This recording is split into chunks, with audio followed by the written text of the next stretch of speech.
Well, good morning, everyone. I'm Jan Erickson from Stepping Aside, and welcome to Somewhat Daily Tarot and Rune for the 19th day of December, 2019. Well, yesterday, of course, we had the impeachment, and yesterday was a nine energy, and I think I forgot to say that. I think I forgot to mention. Usually, I talk about the numerology very beginning of the reading, and I think I forgot to do that. And so, I don't know. Nine is about endings, and so I guess then it's followed by new beginnings, and so I guess between yesterday and today we have our little Degas moment, don't we?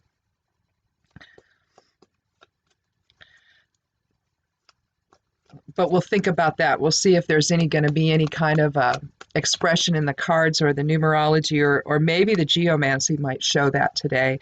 Usually, when you can develop some kind of relationship like that, and that's meaningful, yes, nine is always followed by one. So but when you have something big that's happening in the world or in your life that you can see a sense of endings and beginnings, it's kind of interesting to look at that pattern. So. In any event, if this is your first time here, welcome. Thank you so much for coming by. I'm going to take next week off, so you won't see me again for another week after today, but I'm going to take the last week of the month off over the holiday and just spend some time writing and catching up on some stuff I haven't done in a while. And I've got a couple books I'm working on again, and I usually have two going, and I kind of had an idea for a different one, and so I kind of want to spend just some time working on that, and so I'll be focusing on that next week during the holidays. We bought both a ham and a turkey, and I don't really know why, other than we like leftovers, so I don't know what we're going to do there, which one we'll have, but Yule is this weekend, and of course Christmas is during the following week, and so no matter how you celebrate. I'm not sure when Hanukkah, I think Hanukkah maybe already was, but I'm not sure. I don't know the dates on that.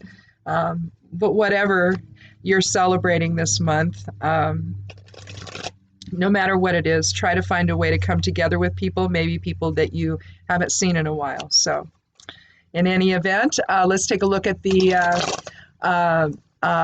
astrological stuff. I will say this, the correspondences are not up yet for today. I'm going to do that after I do this. I do those for about noon. The astrology stuff I'm going to do right now, though, is for 8:25, I think, is when I looked at the chart. But the correspondences and astrological information I do every day, or most every day, that's always forecasted at noon. So the moon's going to change a little bit, at least in terms of the house, but not in terms of the sign that it's in, I don't think. But in any event, the moon's in the 8th house in Libra, so you're going to focus on partnerships today. Think about who you want to invest your time with, though. Square Jupiter, avoid extreme reactions and aggressive behavior. So, that might be part of the impetus for what's prompting you to maybe rethink some of your associations today. 12th house in Sagittarius is where the sun is, self-reflection again. Mercury, 11th house in Sagittarius, expand awareness and truth. And here you're going to want to maybe learn from others. I got to pick up my card here. I just dropped. Did I drop? Oh, 7 of Swords. So keep that in mind. Balancing the playing field, leveling the playing field. Venus still in the first house of Capricorn. Mars, 10th house, Scorpio, still there. Sextile, Saturn, also maintain a focus to achieve goals. So there could be something along the work front or career front or something like that that might be starting to gel or continue to build over the last couple of weeks, because we've had a lot of that the last few weeks, of where maybe you're starting a new position, maybe one where you're in authority over others, maybe you've taken a supervisory position, or you've just taken a new job where you have more responsibilities, maybe perhaps over other people. Just maintain your focus. Jupiter, 12th house Capricorn, also sort of aligns with this. You're sort of aligned in your true purpose. Opportunities arise. Universe is helping you today. So you're going to have some extra, support there. Also, Jupiter trine Uranus is still in effect. Sudden opportunity may arise, and you want to listen to your intuition. Saturn still first house Capricorn, still conjunct Pluto. Again, areas that were stable now appear to be changing, and you're just going to want to let that go. And again, I suspect that this Degas moment between yesterday and today probably has something to do with Saturn conjunct Pluto, or at least the feeling of it. Things are changing now. So just get on board and get with the program, because you look foolish if you don't. So maybe that's what the energy is saying. I don't know. So in any event, let's go ahead though and get started. And I'm kind of eager to take our first 3 cards here. And again, if you haven't been here before, I do it randomly. So I'm going to take the 13th card each time. And then if we need to do a 4th like we did yesterday, we will.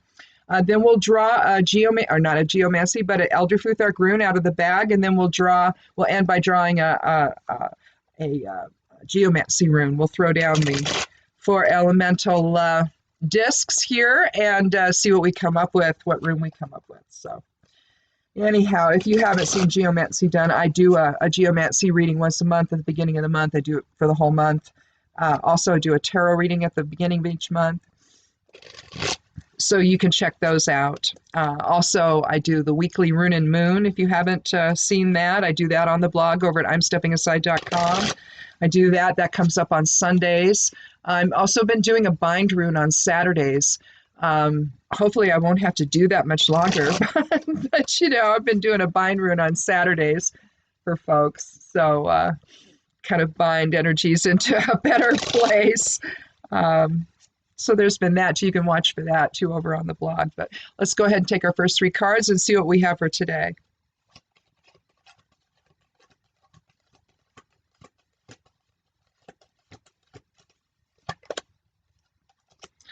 Well, we have the High Priestess.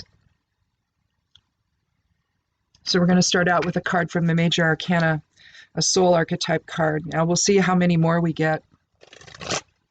Oftentimes when I draw the first one as a Major, I draw more. I don't know why.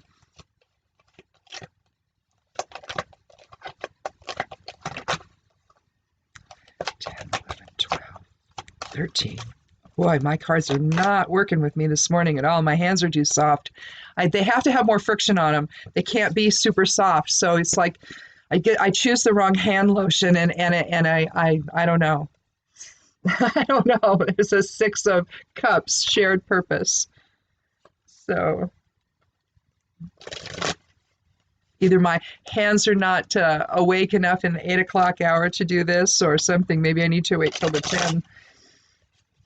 I just was up. I don't know. I got a phone call this morning. I don't know who it was from, and they didn't leave a message. And so, but it was very rude. It was like at 8:20, and I'm like, oh.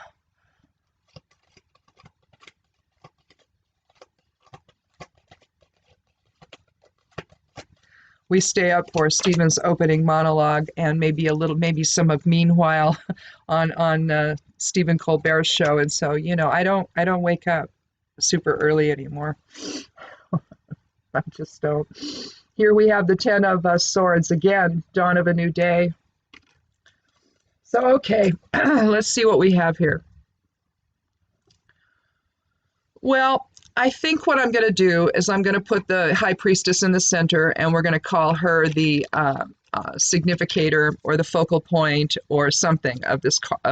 I hate to draw it down to just the focal point or the significator, because she could be having the message behind the High Priestess could be affecting what's happening in the smaller cards here, or the smaller cards could be affecting her, but I don't think so. I think that generally speaking, when you think of a focal point, you think of this being the supportive energy for it. Well, I don't know why that came up. You have this being the supportive energy. Well, all right, I'll get this right eventually. This being the supportive energy for it, but in this regard, that's not the case. I think that she's the impetus. So that's that. Maybe that's what we'll call it. We'll either call it the focal point or the impetus. Maybe that's the better word to use. I've been struggling with trying to figure out what in the heck do I want to call this, because the directionality of this matters. All right. if you were to have two cards of the major arcana, then sure, that would be the support cards, and then whatever the third card is would be the focal point. But here, I think we're talking impetus with the 6 and the 10 being the focal point. And I think also we want to switch them, because I think that there's from one to the other, there's a sense of that here. So let's look at the High Priestess card first. We see a woman, a priestess, sitting on a throne or some kind of a bench maybe. Although it could be a throne with the pomegranates being the decorative, maybe the drape over the throne, because you can kind of see the rest of it up there. So sure, she's sitting on a throne. You see a cross in the center of her gown there, the upper part of her gown. But it does not mean religious. It's not a religious cross that we're talking about. We're talking about being in perfect balance, the as above, so below balance between spirit and ego, or spirit and form. And then the horizontal, that's the vertical plane. Then you have the horizontal plane of polarity, of masculine and feminine polarity, and right in the center sits the High Priestess. So in perfect balance between as above, so below, and also the horizontal plane of self, of ego. We see a familiar theme in tarot here. We see the two pillars of Solomon, actually, but in this case, it's talking about alignment between dark and light. You see the triple aspect crown on her head, maiden, mother, and crone. Behind her, if you could see all of it, it would depict the tree of life from Kabbalah. It's a very hermetic-oriented card. You see the Torah that she's holding in her right hand, the power of the word of God, if you will. Message of spirit to inform everything.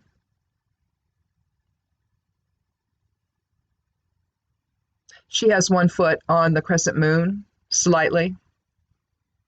Maiden phase of life. So the beginnings of life. You want to think in terms of the High Priestess, you want to think in pairing it with the magician, where the magician is the alchemical basis and then merges with the awareness and intuition of the High Priestess to then, give birth to the Empress, who then gives birth to, in consort with her consort, basically the Emperor, but within consort with the Emperor, gives birth to the world, or gives birth to creation. So you can see that what we're talking about here is the genesis of something new here, an awareness that's based on spiritual knowledge and spiritual understanding of the greater purpose of life, of the greater purpose of who we are within it. But you want to think, let me see if there was one other thing I'm missing here, divine feminine revelation, inner wisdom, but again, change in alignment, change from one state to another. Here we've experienced that change, and we see the light returning. There's just been too much, and too much that's been wrong. Think of this as thoughts that just don't serve you anymore. Or belief structures, or because this is foundational, all right? So you can say beliefs, but it's the underlying structure really that's changing here, and that there's a new day dawning here. You see the demarcation line behind here? You see right down here again. Whenever you see a straight line, not just particularly a straight line. There's really a definition between then and now, or over there and over here, or what was or what is, or what's going to be in this case. But the Ten of Swords is about the air element. It's about our intellect, our reason, our balance, justice. You could almost say reason has run mad here. Where you've got 10 swords piercing the back of a man who's clearly dead. That it's just been too much. The weight of the belief structure is too much, and it doesn't serve. So it's time to let that go and begin anew. in alignment, informed by spirit, moving forward in shared purpose with others, the Six of Cups. You can see down here, which is I always find so fun, you know, there's Gebo, the seventh rune of the Elder Futhark, talking about balanced energy exchange. Now, I don't know if that's what they meant when they put it there. When Pamela Coleman Smith put it there, I don't know, because she drew the cards for the Rider-Waite deck. I just don't know. But it would be interesting if that were the case, because the runes were known at that time. So I don't know. Maybe that's what she meant, balanced energy exchange with others. Here you have 6 cups and 2 people here. One is much bigger than the other. So it's hard to know if that just denotes maybe a higher status or someone that has more than they need. But here you're sharing abundance with someone else that's walking by, offering with compassion and purity. And again, in alignment, because you see the white flower in each one, don't you? 6 petals, and so you're talking protection, the pentagram. Cups is about our emotions. It's the water element. And so again, you're talking intuition. You're talking achieving clarity. You're going forward in shared purpose. So it's almost like with the advent of the high priestess, with the influence of the high priestess, what we're doing here is we're letting go of things that no longer serve us, but it surrounds our beliefs. And not just the beliefs themselves, but the structure behind all of it. How did we get there? You know, this is you've got some things still in the 12th house. You've got the sun in the 12th house in Sagittarius. And so Sagittarius is a very expansive type of a sign. My husband's a Sagittarius, and everything is big, right? But here in the 12th house, you're going to want to turn that inward, and you want to use that as a time of self-reflection. And so that's going to be what sort of drives, you know, what's happening here and the awareness that's starting to dawn on you. In other words, that may be even the best phrase for this. Something is beginning to dawn on us. You know, something maybe we've been reluctant to believe or reluctant to consider, but this is the time. We're moving into a 22 year. We're moving into 2020 is going to be a 22 year, and that's the master number for the cosmic builder, the most powerful number we have. And some might say 33 is for Christ consciousness, and in a sense it is, but the master builder is, Christ consciousness is a reflection of the 22.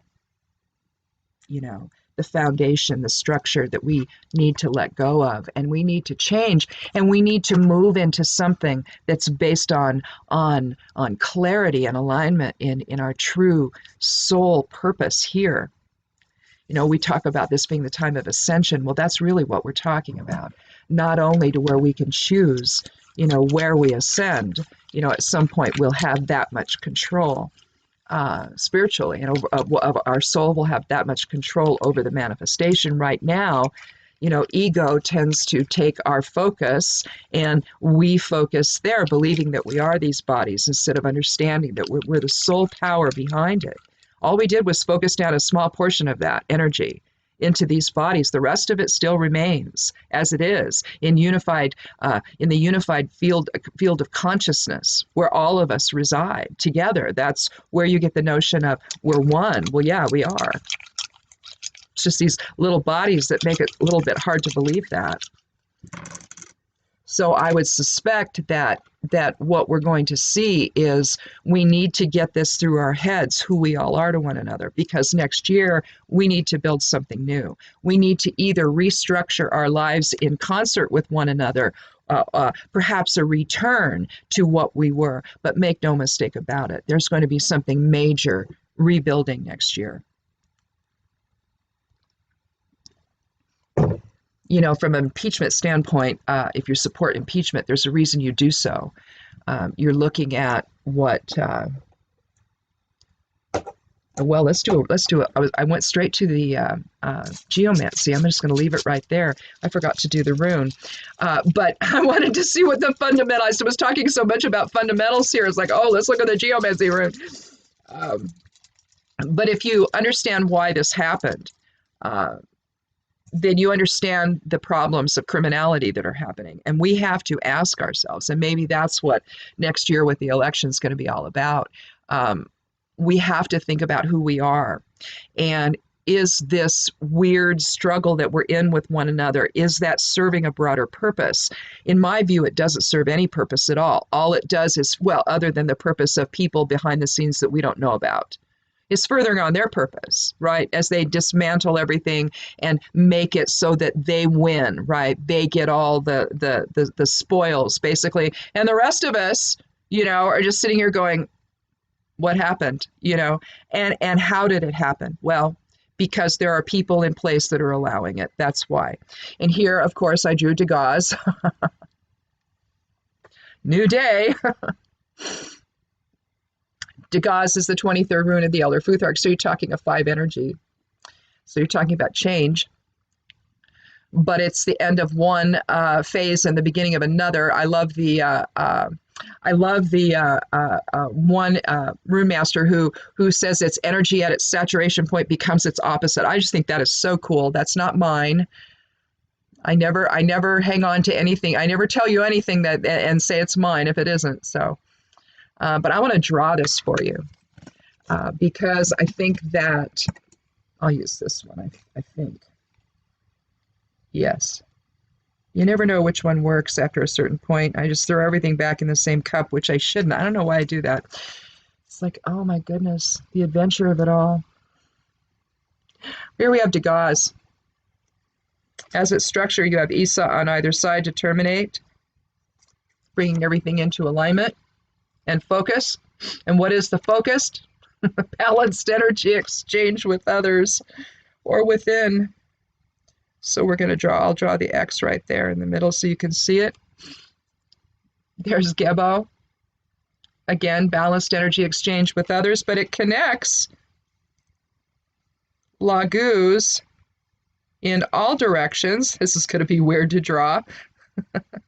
So forgive me, you'll just have to understand what it looks like. You'll have to know that these down here actually are taller.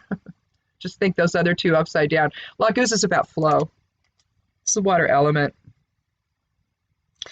But the best part of all, and you can see it if you've seen me explode Gebo before, but we have Kenaz in all directions here. And that's the light of spirit informing within and without, invoking, drawing in, the whole way. To inform the experience, allowing spirit to inform the experience of the new day, of letting one phase end and another phase begin. So if we're talking about here, we're talking again, yesterday we had a 9 and today we have a 10, and I said it could be our Degas moment. Well, yes, it is. That's exactly what it is. We're going to let go. And it might be challenging. You see mountains in the background, where you see where the demarcation line is right here underneath the mountains, right? You're going to have to cross the waters of emotion, right, to get there, but it's worth it in the end because a new day is dawning. We're letting go of difficult thoughts and beliefs that do not serve us, that have never served us, that have only kept us in separation, which is the perception. It's basically living in the perception of loss.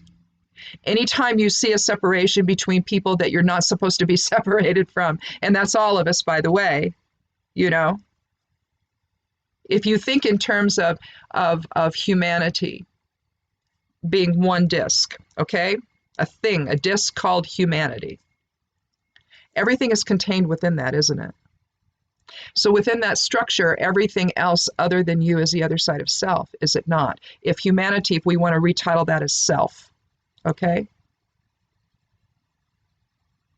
Because if we create the world we see, even if it's just the perception, because we're interacting and we're expressing cause and effect in our lives, right? So we're creating the world we experience, in a sense, don't we? As does everyone else in this interactive fashion that we're doing. But again, within that same structure. And what you can say when you start talking about Degas, you can start talking about it in terms of awareness. And so your awareness is shifting from one pattern to something more informed by spirit.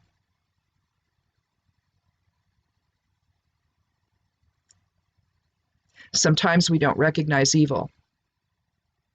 We don't. It's packaged in something that sounds good to us. It's packaged in something that this essentially is a con.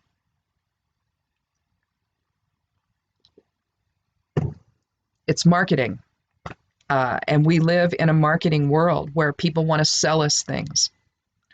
And how you do that matters. You know, if you're selling a bunch of crap, well, and you know you're doing that, well, that's a problem. Because you're expecting people to believe a lie and then buy into it. Now, you know, we can see that, you know, in products we might see, you know, on television, you see the infomercials and it looks good, you know, and you know, you think, oh, well, maybe. And sometimes it is. Okay. An example is Flex Seal. And I'm not a paid person for Flex Seal. That stuff's great. We use it. I mean, it's not we used it to fix, I had a rip in my canopy on my gazebo cover. We used it, the film stuff to fix that. Worked perfectly. I don't know. I don't know about doing the whole bottom of a boat. I have no idea. But all I know is for the ways we've used it, works great. But it could have been crap for all we knew, right? But we tried it. All right. It worked out, but doesn't always. We've bought plenty of things where it's like, geez, what's this? You know, you think you get a good deal on something. Turns out to be a good deal for them, but not for you, right? So it's that kind of thing. What we see here in today's reading is a transition between letting go of beliefs that no longer serve and moving into shared purpose with others. Sometimes it takes a big event to make that happen. If this is surrounding the division between all of us and what's at the heart of it, hopefully you're going to start to see people understand that there was a reason the impeachment happened. All right, there was a reason for it. More is going to come out that's going to reinforce all of it. And there was a reason this had to happen. All right, and people need to get angry. People that believed in him need to get angry and understand they were conned by a master. It's not their fault. It just isn't. But it's time for that energy to end and a new one to replace it. And that's what I think we're talking about here. I'm not going to redo these geomancy glyphs here because I just want to see what we have here. Okay, that's... Oh. Well, we have a little bit of a shift today. We've had Rubius, and we've had it a couple of times. I don't know if we had it twice this week or if we had it once last week and once this week, but we had Rubius yesterday. Rubius is about out of control impulses, right? A lack of impulse control. It could also be considered an evil influence. There's three that geomancers of old would destroy a reading. If that's what they created first, Rubius was one of them. Carcer was another, that's self-imprisonment. Also Cauda Draconis, the end of the matter, or the tail of the dragon, reflecting the south node of the moon, and past and karma. They felt that those three were so evil that if that happened, you had to destroy a reading. Well, snowflakes. Anyway, I don't do that. I keep going. You just never know. The rest of the reading could resolve all of it. So why would you stop? You know, maybe it's like, oh, this was the underlying thing, but look what's coming. I mean, why would you ever stop? Anyway, but here we have the opposite of it.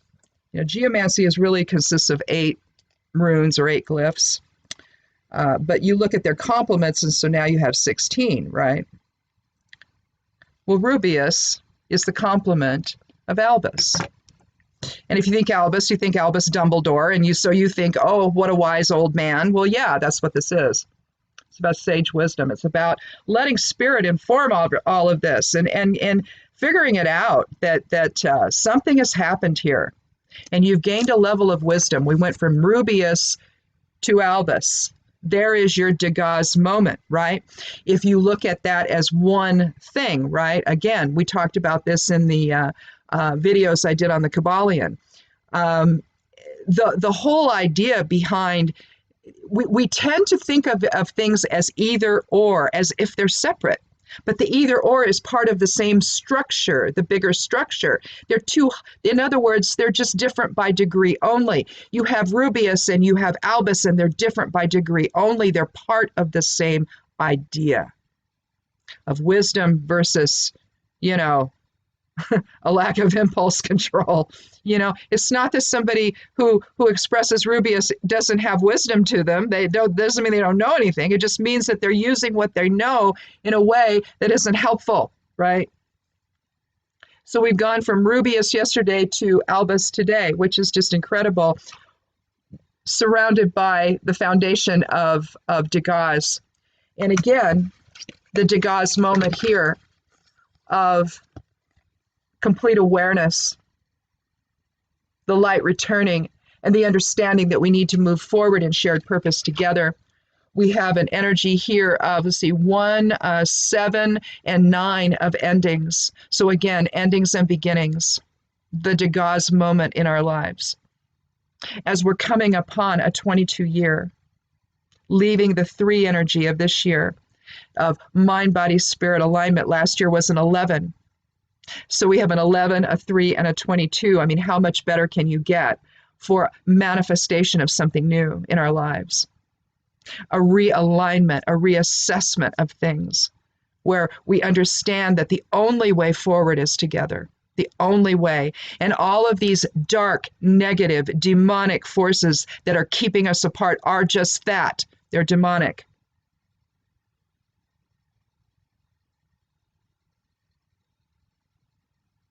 If you listened to the rally last night, you would see a demon. I don't know what other explanation there is. The filth that came out of this man's mouth is someone who's demon possessed, or a demon himself.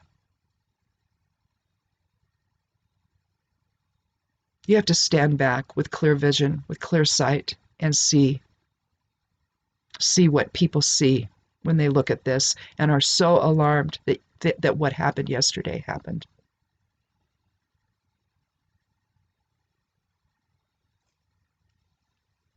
Let the Degas moment work for you. Understand the relationship between the rubeus and the albus within, the end of the rubeus phase and the beginning of the albus phase, the end of impulse control, the lack of impulse control, and the beginning of understanding. That's where we've been coming all this time. And here we are at the end of the year. I mean, think about it. This is likely our last reading for the year, for 2019. Let me look really quick here and find my calendar and be sure. Let's see, where are we here? Well, no, I take that back. The 30th and the 31st, that's New Year's. So if I come back, and which I will, and I'll do one on the 30th and the 31st, you see, then there'll be 2 more. But it'll be interesting to see what they are. So I'm going to write this down and remember what this reading was and how we did this. Although it's so significant, I probably don't need to. So it will be interesting to see. Monday will be, the 30th will be a 3 energy, and Tuesday, the 31st, will be a 4. So mind, body, spirit alignment, triplicity, strength on Monday, the 30th, and then maybe a change in structure. We'll see what it comes about on the 31st. But, you know, there you have your own Degas moment. Maybe we'll draw that again on the 31st, or perhaps we'll do it on January 1st, where you see that transition. But the whole thing is that it's a transition here, isn't it, that we make between one year and the next? Well, it's not just that. It's the transition in awareness that we need to make. So in any event, have a wonderful holiday. We'll meet again on, I guess, on Monday the 30th. And so I was kind of hoping that would last this next week. So it would like be, maybe the 31st would be on Sunday or something, and then it'd be that true, you know, Degas moment here today. But doesn't mean that it isn't. So spend some time with friends and family if you can. If that's been a struggle, try to let all of that go. I know we talked about, there was a video that we talked about that of a guy who apparently had Thanksgiving at his house and it didn't go well. And I sort of advocated for just, family members, just go give this guy a hug and tell him you love him. We're all going to get through this and we're sorry. And, you know, because he was grieving no matter what, his whole focus was he was grieving, and it's just not right. And that's been the effect of all of this, is that suddenly, you find yourself, you're so full of your own ideas and your own opinions and your own beliefs and all of that. And suddenly they're clashing with people you love, and that's not good. We put too much focus on that, and now we have to get back to the love part, and the shared purpose part. So in any event, try to have a wonderful holiday. Think about all of this. Think about what next year brings. Think about this in terms of letting go things that no longer serve and embracing that which does. Make that about shared purpose with others and coming together in peace and love and joy and harmony. This is the time to do it. So hopefully that's what will happen. So thank you so much for sticking with me on this somewhat daily tarot and rune endeavor. I appreciate all of you so very much. And I will see you again on December 30th. Have a wonderful holiday. Be good to one another. Be good to yourself first. Be good to one another. And blessed be.